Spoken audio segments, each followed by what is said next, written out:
नमस्कार दोस्तों, कैसे हैं आप सब। स्वागत है आप सभी का नारायण सर क्लासेस के इस नए वीडियो में।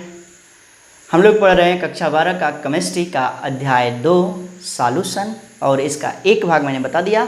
और आज जो पढ़ने वाले हैं भाग 2 के बारे में। भाग 1 में हम लोगों ने बात किया था सांद्रता को प्रदर्शित करने की विधियों के बारे में, और इसी का अध्ययन हम लोग कर रहे हैं, सांद्रता को प्रदर्शित करने की विधियाँ, जिसमें हम लोगों को ने जाना था 2 तरह से सांद्रता को प्रदर्शित किया जाता है। एक ताप पर निर्भर करने वाले सांद्रता के पद, और दूसरा ताप पर निर्भर न करने वाले सांद्रता के पद। ताप पर निर्भर करने वाले सांद्रता पद को हम लोगों ने पढ़ना प्रारंभ किया था। ताप पर निर्भर करने वाले सांद्रता पद के बारे में हम लोगों ने पढ़ना शुरू किया था, जिसमें हम लोगों ने जाना था क्या क्या चीज़। तो जान लिया था द्रव्यमान आयतन प्रतिशतता, उसके साथ साथ आयतन प्रतिशतता, इसके बारे में हम लोगों ने वहाँ पे जान लिया था। आज जो है हम जानेंगे क्या, तो पीपीएम में सांद्रता। पीपीएम में सांद्रता ये द्रव्यमान आयतन प्रतिशतता भी होगा और आयतन प्रतिशतता भी होगा। तो जाइए आइए जानते हैं पीपीएम में सांद्रता। पीपीएम में सांद्रता, इसमें सबसे पहले हम जानेंगे क्या, तो द्रव्यमान आयतन प्रतिशतता।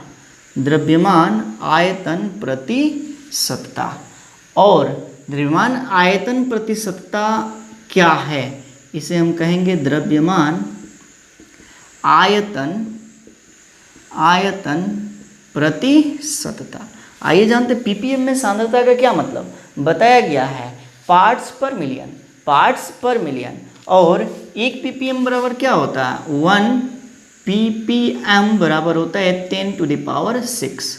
यही होता है ना, 1 ppm इक्वल टू होता है 10⁶। तो इसमें हम लोगों ने द्रव्यमान आयतन प्रतिशतता हम लोगों ने जान लिया था। तो विलेय की मात्रा जो होगा वो ग्राम में होगा, और विलयन का आयतन जो होगा वो लीटर में होगा। और किस में हम लोग जानेंगे, तो 10⁶ में। तो आइए जानते हैं पीपीएम में द्रव्यमान आयतन प्रतिशतता बराबर हो जाएगा क्या, विलेय की मात्रा किस में, तो द्रव्यमान में, ग्राम में, और बटे में हो जाएगा विलयन का आयतन किस में, तो लीटर में। विलयन का आयतन लीटर में इंटू 10⁶।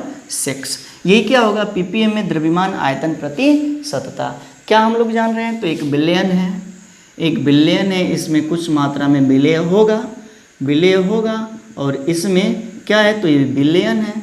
तो विलयन क्या है, तो लीटर में है। किस में है, लीटर में। और विलेय की मात्रा जो उपस्थित होगी वो किस में होगी, ग्राम में होगी। विलेय की मात्रा किस में होगी, तो ग्राम में होगी। और बोला जाए तो विलेय की मात्रा यहाँ पे ग्राम में है, और किस में, पीपीएम में, यानी कि 10⁶ में। क्या मतलब, पीपीएम में सांद्रता बराबर हो जाएगा विलेय की मात्रा ग्राम में, बटे में हो जाएगा विलयन का आयतन लीटर में, इंटू 10⁶।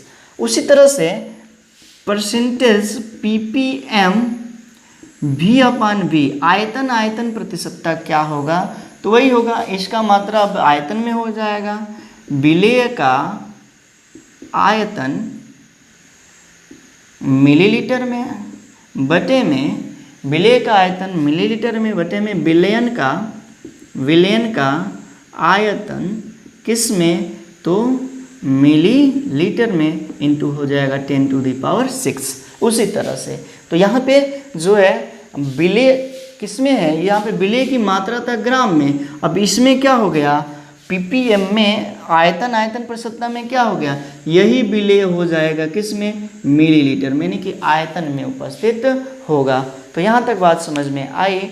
तो यहाँ पे हम लोगों ने जाना पीपीएम में सांद्रता क्या, द्रव्यमान आयतन प्रतिशतता और आयतन प्रतिशतता, ये बात याद किए रहिए। इस पर जो है न्यूमेरिकल है, आगे इसका प्रयोग जरूर आएगा और न्यूमेरिकल जरूर हल करवाएंगे।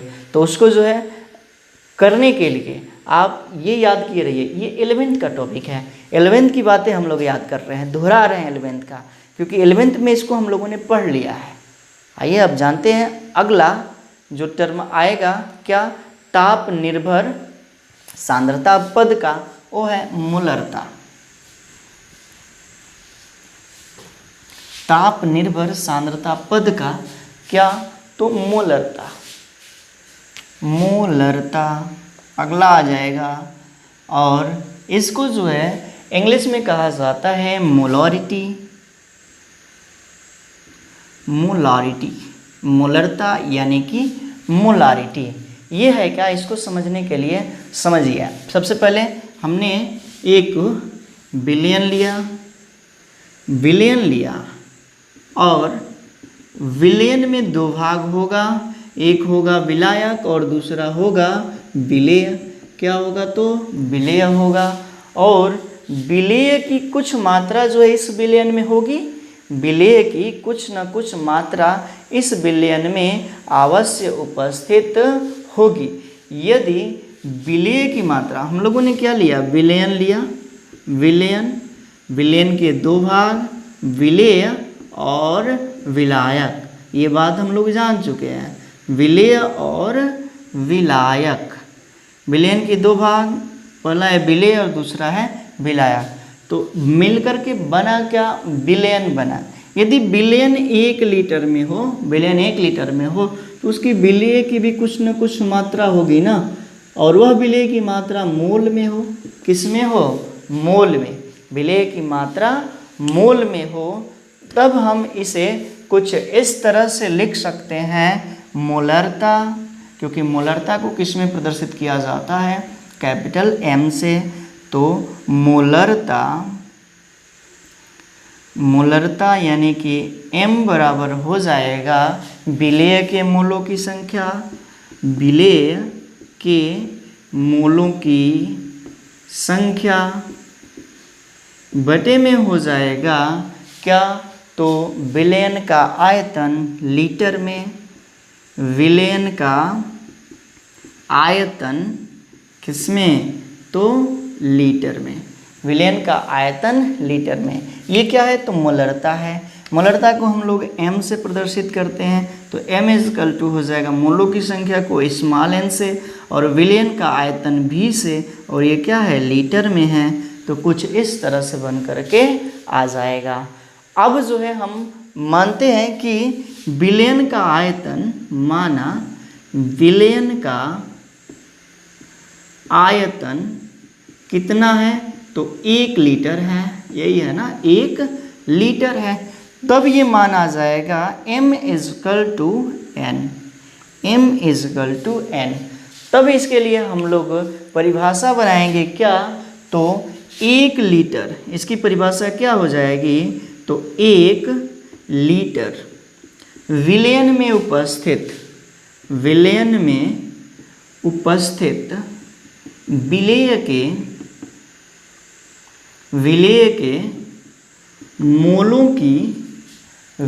के मोलों की संख्या को क्या कहते हैं, विलयन का मोलरता कहते हैं। चलिए, 1 लीटर विलयन में उपस्थित का मतलब क्या, विलीन, या इसी को कहेंगे घुलनशील।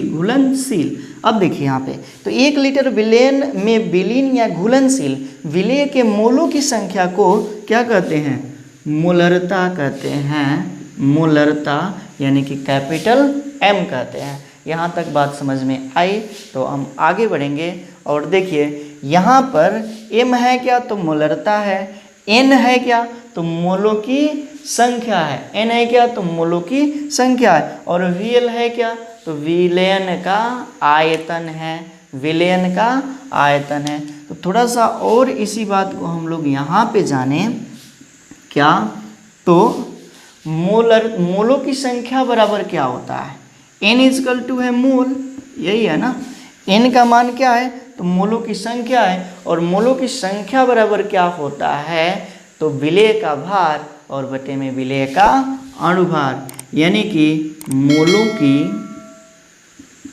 संख्या बराबर हो जाएगा विलेय का भार, विलेय का भार और बटे में विलेय का अणु भार, यानी कि N इजकल टू हो जाएगा W अपान अणुभार होता है यानी कि मोलर मास, अणुभार यानी कि मोलर मास। ये है क्या, तो विलेय का भार है, ये क्या है तो उसका मोलर मास है यानी कि अणुभार है। अब क्या करेंगे, तो यहाँ पर ये जो मान हम लोग निकाले हैं इसमें जो है रखेंगे, इस मान को रख लेते हैं तो क्या होगा, तो आ रहा है तब हो जाएगा क्या, तो M इजकल टू W अपान, चलिए इसको मिटा देते हैं, तब यहाँ पे क्या हो जाएगा, तो M equal to W upon MM यानी कि मोलर मास इंटू VL, यही होगा ना, मोलर मास इंटू VL। अब जो है M का मतलब क्या, कि कितनी मात्रा उपस्थित है, M का मतलब क्या है, यहाँ पे कितनी मात्रा उपस्थित है, कितने मोल उपस्थित है इस विलयन में, जैसे कि 10 मोल, 10 मोल, 5 मोल, 3 मोल, कितनी मात्रा, 100 भाग में कितना भाग जो है, कितना मोल जो है विलयन में उपस्थित है, इसका मतलब यही है। 2 मोल उपस्थित है कि 5 मोल उपस्थित है कि 10 मोल उपस्थित है, कितना मोल उपस्थित है, ये बात हमें याद रखना है। मोलरता जो है ताप पर निर्भर करती है, मोलरता किस पर निर्भर करती है, तो ताप पर निर्भर करती हैं, ताप पर निर्भर करती हैं, ये बात याद किए रहिए कि मोलरता ताप पर निर्भर करती है। इसलिए तो इसको बताया गया कि ताप के कारण सांद्रता पद, यानी कि ताप की उपस्थिति में जो है इस सांद्रता पद का परिवर्तन होगा, ये बात याद किए रहिए, यही चल रहा है यहाँ पे। आगे हम जानेंगे, अगला होगा क्या, तो विलयन का सामर्थ्य, इसलिए जान लेते हैं विलयन का सामर्थ्य।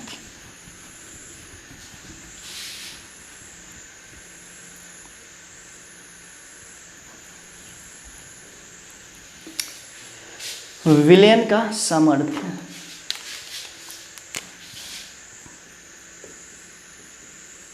विलयन का सामर्थ्य, सामर्थ्य, सामर्थ्य बोले तो क्या, तो स्ट्रेंथ, विलयन का स्ट्रेंथ क्या होगा, इसे हमें जानना है।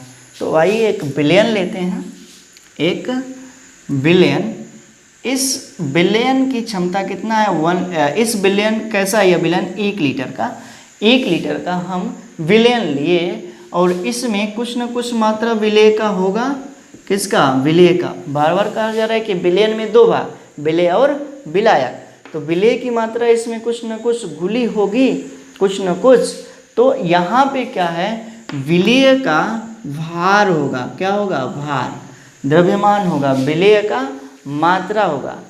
हम कह सकते हैं कि 1 लीटर विलयन में, 1 लीटर विलयन में विलीन विलेय की मात्रा ग्राम में को ही हम कहते हैं सामर्थ्य।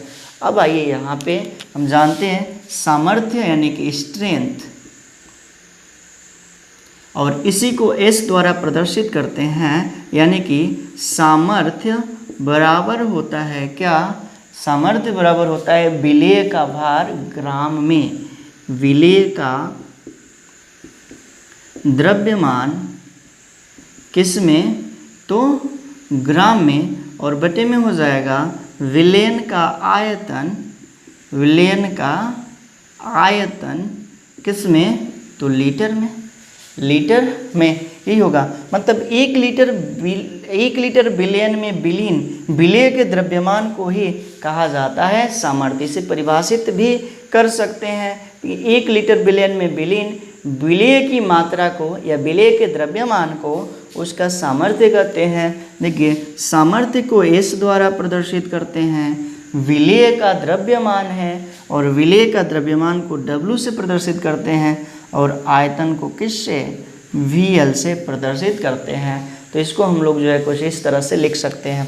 यदि क्या हो, यदि विलयन 1 लीटर हो तब क्या होगा, तो S इजकल टू हो जाएगा W, यही होगा ना, S इजकल टू हो जाएगा W। यानी कि इसी को लिख सकते हैं क्या, तो सामर्थ्य बराबर हो जाएगा विलेय का भार या विलेय का द्रव्यमान। विलेय का भार बोले तो विलेय का द्रव्यमान। अब इसी को हम परिभाषित कर सकते हैं कि 1 लीटर विलयन में विलीन, 1 लीटर विलयन में विलीन या घुलनशील, विलीन या घुलनशील विलेय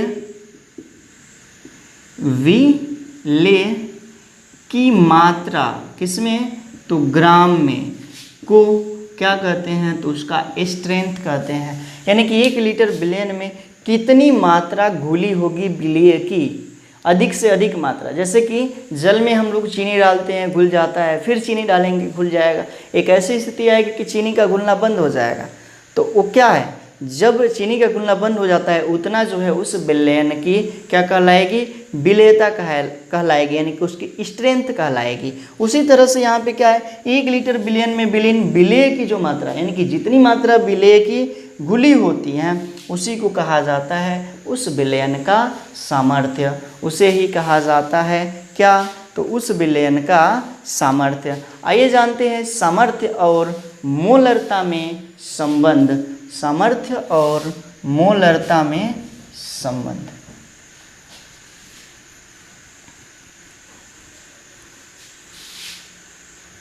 सामर्थ्य और मोलरता में संबंध। मोलरता में संबंध देखिए क्या है यहाँ पे, तो मोलरता इजकल टू हम लोगों ने जान लिया W अपान क्या, तो molar mass into VL, molar mass into VL, इसको समीकरण 1 माने। और सामर्थ्य इजकल टू हम लोगों ने जान लिया क्या, तो W अपान VL।